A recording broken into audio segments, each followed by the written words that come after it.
დღეს ამისთვის ვართ, რომ კიდევ ერთხელ გავაჟღეროთ ის უპასუხისმგებლო და გულგრილი დამოკიდებულება, რომელსაც ეგრეთ წოდებული ხელისუფლება იჩენს დღეს კიდევ ერთ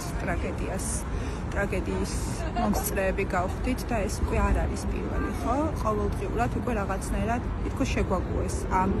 ტრაგედიებს და დღეს იმისთვის ვართ, შევახსენოთ მათ, რომ ეს არის მათი პირდაპირი პასუხისმგებლობა. ისინი იყვნენ ვალდებულები, რომ აღნიშნულის პრევენცია მომხდარიყო და არა მხოლოდ ამ ფაქტის, არამედ წინა ყველა სხვა ფაქტის. როდესაც ბავშვს უწევს და ამის უარყოფას უკვე ცდილობენ და გაკეთა განცხადებები, რომ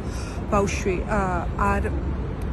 იყო გასული იმისთვის, რომ ჯართი მოეპოვებინა, ამის უგულებელყოფას ახდენენ, თუმცა ვიცით, რომ სიდუხჭირი აღნიშნულ დასახლებაში არის ჩვეული ფაქტი, ამბობენ, რომ იქ არ მიმდინარეობდა მშენებლობა, თუმცა ფაქტი არის, რომ იქ არსებობდა თხრილი, რომელიც არ იყო, სადაც უსაფრთხოების ზომები არ იყო დაცული და ესეც სახელმწიფოს ვალდებულება,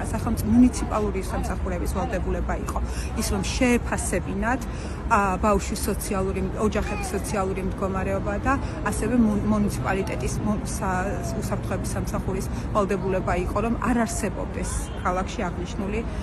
სივრცეები, სადაც ბავშვები და თუნდაც დასული ადამიანების სიცოცხლეს დადგება რისკის წინაშე და ზუსტად ამისთვის ვართ აქ, რომ დღეს შევახსენოთ, რომ ეს მათი პასუხისმგებლობაა და აუცილებლად მოვთხოვთ, რომ პასუხი აგონ ამ ქმედებაზე.